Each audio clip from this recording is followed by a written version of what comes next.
MG news channel, सच है तो बोलेगा। मुहर्रम पर्व के मद्देनजर ताजिया जुलूस के मार्ग को लेकर क्षेत्र में चर्चाएं तेज हो गई हैं। पठानी टोला काट के करीब 8 कुंतल वजनी ताजिया को लेकर ताजियादारों एवं स्थानीय लोगों ने प्रशासन से सुरक्षा और यातायात व्यवस्था के व्यापक इंतजाम सुनिश्चित करने की मांग की है। ताजियादारों ने बताया कि इस विशाल ताजिया को उठाने के लिए 70 से 80 लोगों की आवश्यकता होती है, जबकि जुलूस में हजारों की संख्या में अकीदतमंद शामिल रहते हैं। उन्होंने कहा कि पुलिस प्रशासन द्वारा जारी सभी दिशा निर्देशों का पूर्ण पालन किया जाएगा और ताजिया जुलूस प्रशासन की गाइडलाइन के अनुरूप ही निकाला जाएगा। ताजियादारों ने बताया कि वर्षों से यह ताजिया अपने पारंपरिक मार्ग से होकर करबला तक पहुंचती रही है, जिससे क्षेत्र के लोगों की आस्था और भावनाएं जुड़ी हुई हैं। उनका कहना है कि मुहर्रम केवल एक धार्मिक आयोजन नहीं बल्कि सामाजिक सौहार्द और साझा संस्कृति का प्रतीक भी है, जिसमें विभिन्न समुदायों के लोग श्रद्धा और सम्मान के साथ भाग लेते हैं। उन्होंने कहा कि यदि ताजिया को पारंपरिक मार्ग के बजाय किसी अन्य रास्ते से ले जाया जाता है तो इससे लोगों में निराशा का भाव उत्पन्न हो सकता है। इसी को देखते हुए प्रशासन से कदीमी मार्ग से जुलूस निकालने की अनुमति देने का अनुरोध किया गया है। ताजियादारों और स्थानीय नागरिकों ने जिला प्रशासन से मांग की है कि पुलिस सहित सभी संवेदनशील स्थानों पर पर्याप्त पुलिस बल तैनात किया जाए तथा सुरक्षा के पुख्ता इंतजाम किए जाएं, ताकि मुहर्रम का आयोजन शांतिपूर्ण, सुरक्षित और सौहार्दपूर्ण वातावरण में संपन्न हो सके। वाराणसी में इन दिनों चर्चा का विषय बना है कि ताजिया को लेकर जलालीपुरा फाटक कैसे पार किया जाएगा, क्योंकि रेलवे प्रशासन द्वारा जो मेन रूट था उसको बंद कर दिया गया है और जो ब्रिज है वो रास्ता जो है पीस कमेटी की बैठक में बताया गया है। और लोगों की ये भी राय है कि जिस तरीके से भारी वजनी ताजिया लगभग 4 से 5 कुंटल, बहुत सी ताजिया ऐसी है जो 7 से 8 कुंटल की भी है, उसको देखते हुए लोगों का ये भी कहना है कि जिस तरीके से ब्रिज बना हुआ है, ब्रिज के दोनों छोर पर जो है जो ढाल है उसको देखते हुए काफी दिक्कतों का सामना करना पड़ सकता है। इसलिए लोगों की एक बार फिर से मांग है कि जिला प्रशासन, पुलिस कमिश्नर मोहित अग्रवाल से एक बार फिर से मीटिंग हो और कोई दूसरा रास्ता दिया जाए। लेकिन इन सब बातों के बावजूद लोगों का जो रास्ता है वो ब्रिज के ऊपर ही दिया जा रहा है। इसी बीच हम लोगों के बीच में पहुंचे हैं, आखिर क्या कुछ बात हुआ है और लोग किस रास्ते से लेकर ताजिया जाएंगे हम उनसे जानेंगे। सबसे पहले आपका नाम जानना चाहेंगे। मैं मोहम्मद अहमद रजा। अहमद जी, पीस कमेटी की बैठक हुई है जिसको लेकर ताजिया जो लेकर जो जलालीपुरा फाटक से जो लाट इमामबाड़े पहुंचा, वो आप किस तरीके से देख रहे हैं? लगभग इतनी भारी मात्रा में जो भीड़ होती है वो भीड़ के साथ और एक ब्रिज के ऊपर जाना, कहाँ तक ये संभव है?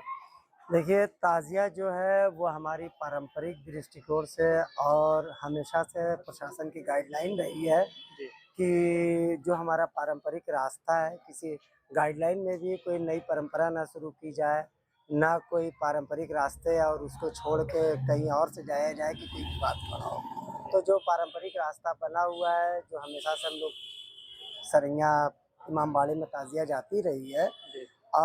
तो आज वर्तमान समय में ये स्थिति है कि रेलवे द्वारा रास्ते को बंद कर दिया, फाटक बंद कर दिया गया है और ब्रिज का निर्माण कर दिया गया है। प्रशासन की ओर से और पुलिस कमेटी की मीटिंग में भी कहा गया कि जो ये अलईपुरा डिवीज़न की जितनी भी ताजिया हैं वो सब पुल से होके ही जाएंगी। तो हमें प्रशासन के साथ सामंजस्य बना के रखना है और काम भी करना है।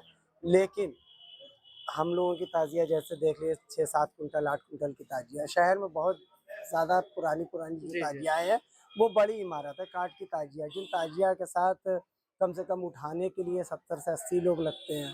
और चूँकि एक मुस्लिमों की घनी आबादी क्षेत्रों से ताजिया उठती है तो उनके साथ 100, 150, 200 लोग भी होते हैं। उसके अतिरिक्त भीड़ भी होती है, मेला देखने वालों की, जो राहगीर होते हैं वो भी खड़े होते हैं। और एक वज़नी इमारत को जब आदमी लेके चलता है तो भीड़ पूरी भागती हुई चलती है, उसको कंट्रोल करना बहुत मुश्किल से कंट्रोल किया जाता है। तो आप इसको किस नजरिए से देख रहे हैं कि प्रशासन इसको किस तरीके से कवर करेगी, भीड़ को कैसे नियंत्रित करेगी और इतनी भारी मात्रा में जो ताजिया लगभग आपने जो बताया कि 70 से 80 लोग उसको उठाने में लगते हैं, तो ये सब जो बिंदु है उस पर आप किस तरह से देख रहे हैं? मैं वही चीज़ पे आ रहा था, मैंने कहा कि जो भीड़ जाती है, अब ज़ाहिर सी बात है कि ताज़िया अगर पुल से होकर जाएगी तो सारी भीड़ भी पुल पर ही होगी। और जब ताज़िया चलती है ढाल पे चढ़ना, तो मान लीजिए किसी तरह चढ़ा दिया जाएगा। एक वज़नी इमारत जब ढाल से उतरती है तो पूरी भीड़ एक तरफ भागती है। अगर वो इमारत कहीं दाएँ-बाएँ इंसान ही उठा के चल रहा है, अगर गिर जाए तो कोई भी अप्रत्याशित घटना घट सकती है। इस स्थिति में मैं प्रशासन से कहना चाहूँगा, तो या तो अगर हमें रास्ता वहाँ से दे रहे हैं कि विशेष व्यवस्था की जाए, जिससे हम लोगों को आसानी से ताजिया अपने गंतव्य तक पहुँचा सकें। इमामबाड़े तक हम ले जाके अपना वहाँ पे जो हमारा पुरानी परंपरा के अनुसार करते आए, उसको करके हम लोग वापस आएँ। और रास्ते से गुजरने की बात है कि हमेशा से प्राचीन रास्तों से जो ताजिया गुजरती गई है, बहुत से लोगों की आस्था और विश्वास उस ताजिए के साथ उसकी ज़ियारत करने के लिए, अपनी मन्नतें उतारने के लिए बहुत से लोग अपने दरवाज़ों पे इंतज़ार करते हैं कि आज ये ताजिया इधर से गुजरेगी। हमारी आस्था और विश्वास इस ताजिए से, इस इलाके की ताजिए से जुड़ी हुई है। हम आएगी, उसका दर्शन ज़ियारत करेंगे और उसमें अपनी मन्नतें उतारेंगे, तो बहुत से लोग उससे वंचित रह जाएँगे और हम लोगों को एक नई शुरुआत भी करनी पड़ रही है।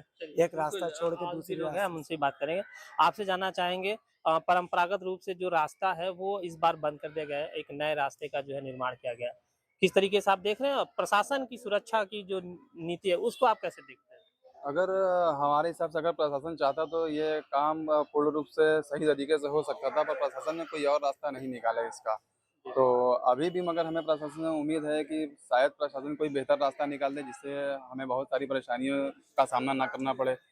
क्योंकि अगर ब्रिज की बात होती है तो ब्रिज पे से चलना काफ़ी मुश्किल का सामना करना पड़ सकता है, क्योंकि वो एक ही रास्ता है और दोनों तरफ से आना जाना आना भी है, जाना भी है। और ताजिया कोई छोटी तो है नहीं, बड़ी ताजिया है और काफ़ी भारी ताजिया है। उसको लेकर चलने में काफ़ी अधिक परेशानियों का सामना करना पड़ सकता है। आपसे मेन ये जानना चाहेंगे कि जिस तरीके से प्रशासन ने रोड चौड़ीकरण को देखते हुए, जिस तरह से जाम लग रहा था उसको देखते हुए प्रधानमंत्री द्वारा ब्रिज बना दिया गया ताकि लोगों को आसानी हो सके, उसके बीच अब रास्ता आप लोगों का जो रास्ता है वो बदल चुका है। इसमें आप क्या कुछ कहना चाहेंगे? देखिए, अब मैंने आपसे पहले भी कहा कि भाई प्रशासन की जो गाइडलाइन है उसको फॉलो किया जाएगा, लेकिन प्रशासन को भी चाहिए कि हमारी आस्था और विश्वास का ध्यान दें, क्योंकि हमारी आस्था जुड़ी हुई है कि इमाम चौक से ताजिया उठ के ले जाके इमामबाड़े पर जो भी हमारा कार्य है उसको हम लोग संपादित करते हैं।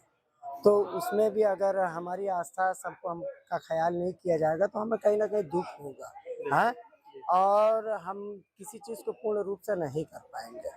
और जबकि प्रशासन को ये देखना चाहिए था कि जो एक नई परंपरा ना चालू हुई, एक नई परंपरा भी हो जाएगी।